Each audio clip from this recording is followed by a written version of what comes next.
En quelques minutes, une entreprise entière commence à disparaître sous les yeux de ses propres ingénieurs. Voici l'erreur informatique qui a failli effacer GitLab. Introduction. En janvier 2017, GitLab est une entreprise technologique en pleine ascension. Des milliers d'entreprises, de startups et de développeurs individuels utilisent sa plateforme chaque jour pour héberger du code source critique. Pour beaucoup, GitLab n'est pas qu'un outil. C'est la colonne vertébrale de leur projet. Ce jour-là, pourtant, une opération de maintenance apparemment banale va déclencher l'un des incidents informatiques les plus humiliants et les plus instructifs de l'histoire du cloud moderne. Ce qu'est GitLab et pourquoi c'est critique. GitLab est une plateforme de gestion de code source utilisée dans le monde entier.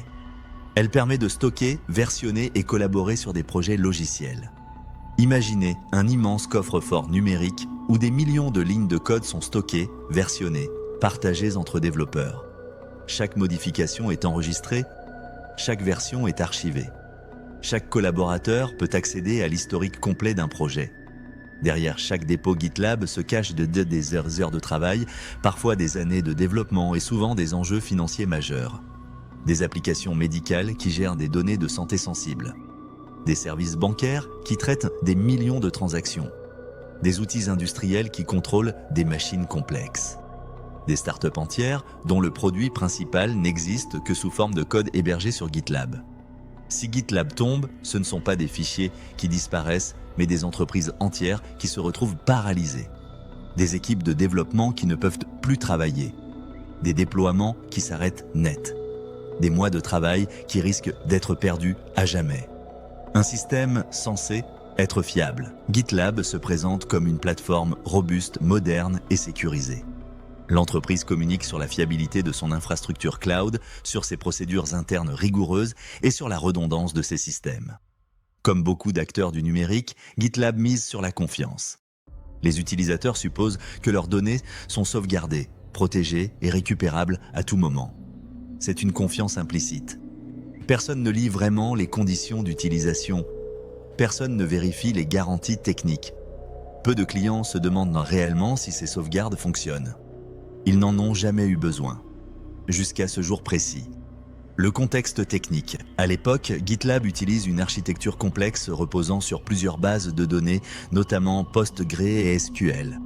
Certaines bases servent aux données principales, celles que consultent les utilisateurs chaque seconde.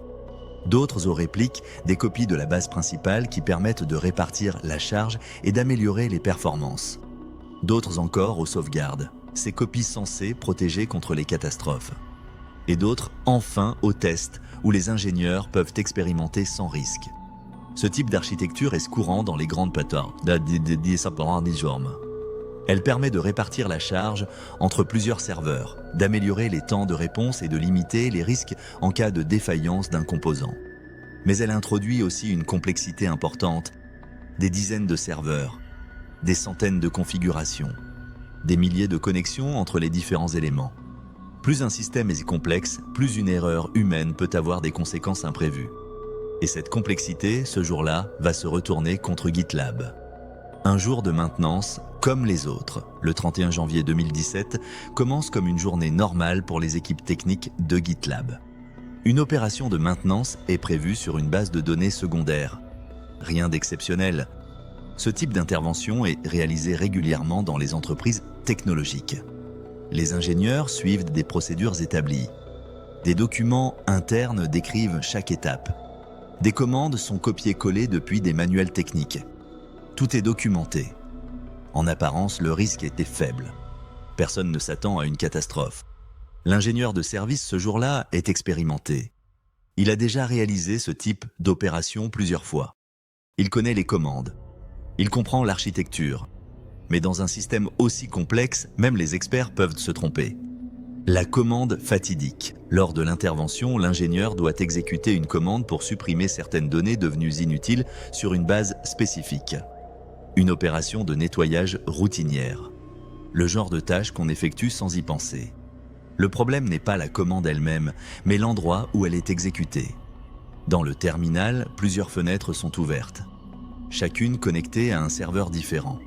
L'ingénieur pense être connecté à la base de test.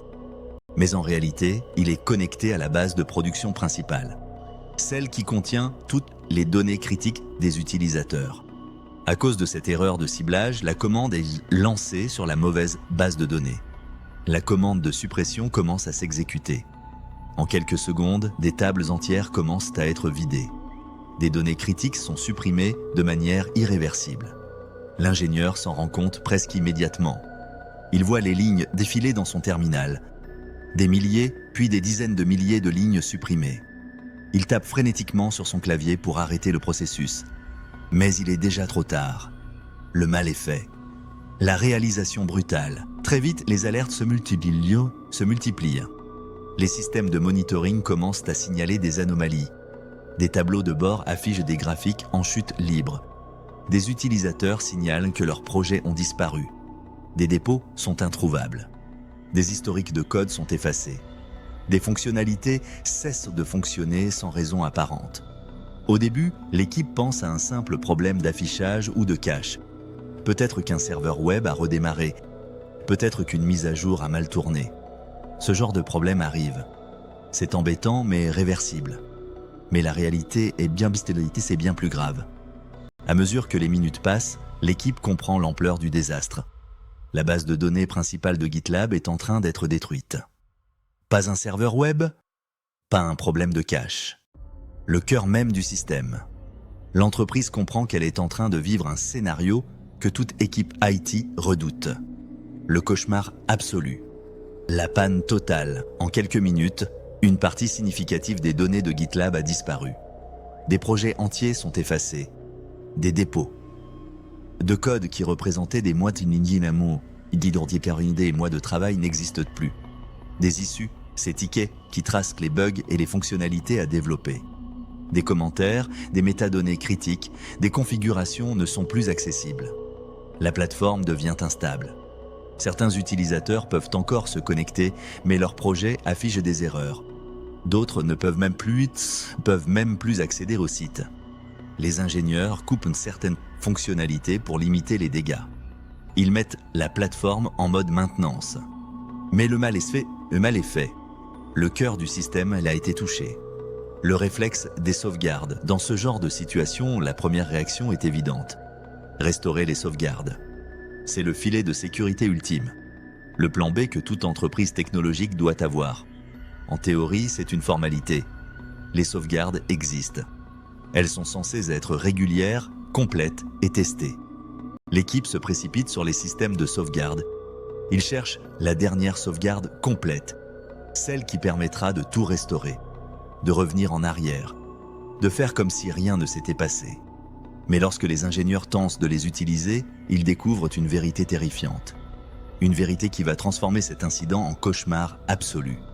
Les sauvegardes ne fonctionnent pas comme prévu. Des sauvegardes incomplètes. Certaines sauvegardes sont corrompues. Les fichiers ne s'ouvrent pas. Les données sont illisibles. D'autres sont incomplètes. Elles ne contiennent qu'une partie des tables critiques. Certaines bases n'ont pas été sauvegardées correctement depuis des semaines. Le système de sauvegarde automatique tournait, mais ne produisait rien d'utilisable.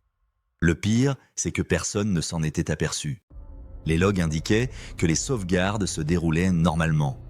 Mais en réalité, le système échouait silencieusement depuis longtemps. Personne n'avait jamais testé une vraie restauration dans des conditions réelles. Le plan de secours n'était qu'une illusion, une fausse sécurité. La course contre le temps, à ce stade, chaque minute compte. Plus le temps passe, plus les données restantes risquent d'être perdues. Les ingénieurs travaillent sans relâche pour tenter de récupérer ce qui peut encore l'être. Ils fouillent les répliques, ces copies de la base principale qui tournent sur d'autres serveurs. Ils analysent les journaux de transactions, ces fichiers qui enregistrent chaque modification. Ils explorent des solutions de récupération partielle. Ils appellent des experts. Ils cherchent désespérément une solution. La pression est immense. Des milliers de clients attendent des réponses. Les réseaux sociaux s'enflamment. Les médias commencent à parler de l'incident. La réputation de GitLab est en jeu. Mais surtout, des mois de travail de milliers de développeurs sont en danger. Une décision inédite. Face à l'ampleur de la catastrophe, GitLab prend une décision radicale. Une décision qui va définir la suite de cette histoire. tout documenté publiquement. En temps réel, un live blog est mis en place sur le site de l'entreprise. Chaque tentative, chaque échec, chaque avancée est publiée. Les ingénieurs décrivent leurs actions minute par minute. Ils expliquent ce qui s'est passé. Ils admettent leurs erreurs. Ils partagent leurs doutes. Le monde entier peut suivre l'incident comme s'il regardait un match de football. Cette transparence est rare et extrêmement risquée. Mais GitLab fait le choix de la vérité totale. Plutôt que de cacher, de minimiser ou de temporiser, l'entreprise décide de tout exposer. C'est un pari audacieux. Le monde assiste à l'échec. Développeurs, ingénieurs, journalistes et même concurrents suivent l'incident en direct. Sur Twitter, sur Reddit, sur Hacker News, les discussions s'enchaînent. Les erreurs internes sont exposées publiquement. Les failles organisationnelles deviennent visibles. Les choix techniques sont disséqués. Pour beaucoup, c'est un spectacle glaçant. Une leçon d'humilité brutale. Pour d'autres, une leçon grandeur nature sur la fragilité des systèmes numériques modernes. Certains critiquent GitLab. D'autres saluent le courage de la transparence. Mais tout le monde regarde. Ce qui a été sauvé, après plus de 18 heures de travail intense, GitLab parvient à restaurer une grande partie des données. Des répliques oubliées, tournant sur des serveurs secondaires, permettent de récupérer certains projets. Des journaux de transactions sont utilisés pour reconstruire partiellement la base. Des snapshots partiels sont combinés pour reconstituer le puzzle. Petit à petit, les projets réapparaissent. Les dépôts sont restaurés. Les fonctionnalités reviennent en ligne. L'entreprise a évité le pire. La plateforme survit. Ce qui a été perdu à jamais, mais tout n'est pas récupérable. Plusieurs heures de données sont définitivement perdues. Des modifications effectuées quelques heures avant l'incident n'ont jamais été sauvegardées nulle part. Pour certains utilisateurs, cela représente un travail irremplaçable. Des bugs corrigés qu'il faudra corriger à nouveau. Des fonctionnalités développées qu'il faudra redévelopper. Des discussions perdues à jamais. Des dépôts ont disparu. Des projets internes ont été endommagés. Même si GitLab survit, la confiance est profondément ébranlée. Une simple commande a suffi à démontrer que même les entreprises technologiques les plus avancées peuvent perdre le contrôle de leur propre système. L'analyse post-incident. Une fois l'urgence passée, GitLab lance une analyse approfondie. Un post-mortem détaillé est publié. Le problème n'est pas seulement la commande exécutée par erreur. C'est l'ensemble du système qui a permis à cette erreur de produire autant de dégâts. Absence de restriction sur les commandes critiques. Aucun mécanisme ne demandait de confirmation avant de supprimer des données en production. Sauvegarde non testée. Personne n'avait jamais vérifié qu'elle fonctionnait réellement. Procédures incomplètes. Les documents internes ne couvraient pas les scénarios de catastrophe. Formation insuffisante sur les scénarios de crise. Les ingénieurs n'avaient jamais pratiqué de simulation de désastre. Une erreur humaine, mais pas seulement, l'ingénieur n'est pas le véritable coupable. Il a fait une erreur, certes. Mais dans un système bien conçu, une seule erreur ne devrait jamais suffire à tout détruire. Le véritable problème est systémique. Le système permettait qu'une seule commande puisse détruire une base critique sans protection supplémentaire. Pas de demande de confirmation. Pas de limite de taux. Pas de mécanisme de rollback automatique. Les sauvegardes existaient mais n'étaient pas fiables. Les alertes étaient trop tardives. Cette catastrophe est le résultat d'une accumulation de décisions invisibles. De choix techniques pris des mois ou des années plus tôt. Les conséquences pour GitLab. Après l'incident, GitLab engage des changements profonds. Les sauvegardes deviennent une priorité absolue. Elles sont automatisées différemment, testées régulièrement et auditées par des tiers. Des restaurations complètes sont simulées chaque mois. Les accès critiques sont mieux contrôlés. Les commandes dangereuses nécessitent maintenant une double validation. Les procédures de maintenance sont renforcées.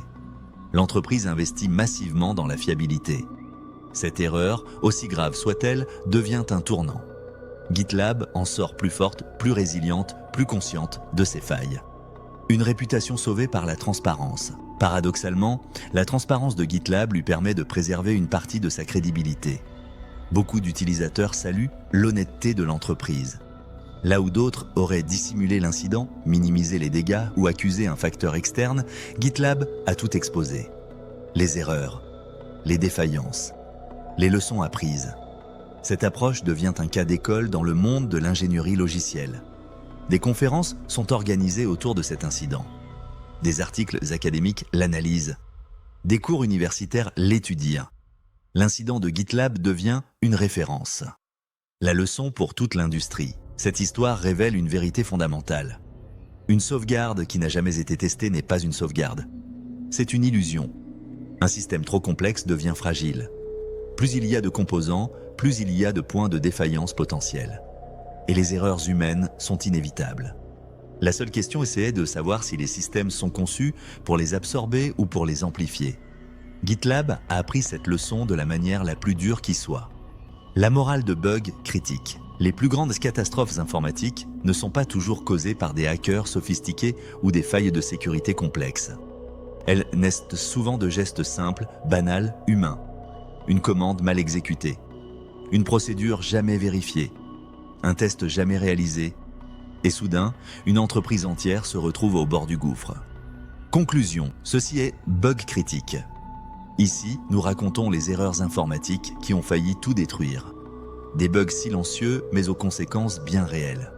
Si une simple commande peut presque effacer GitLab, imagine ce que d'autres erreurs ont déjà provoqué. Et ce que d'autres erreurs provoquent en ce moment même, quelque part dans le monde. Abonne-toi. La prochaine erreur critique, c'est peut-être déjà en train de se produire.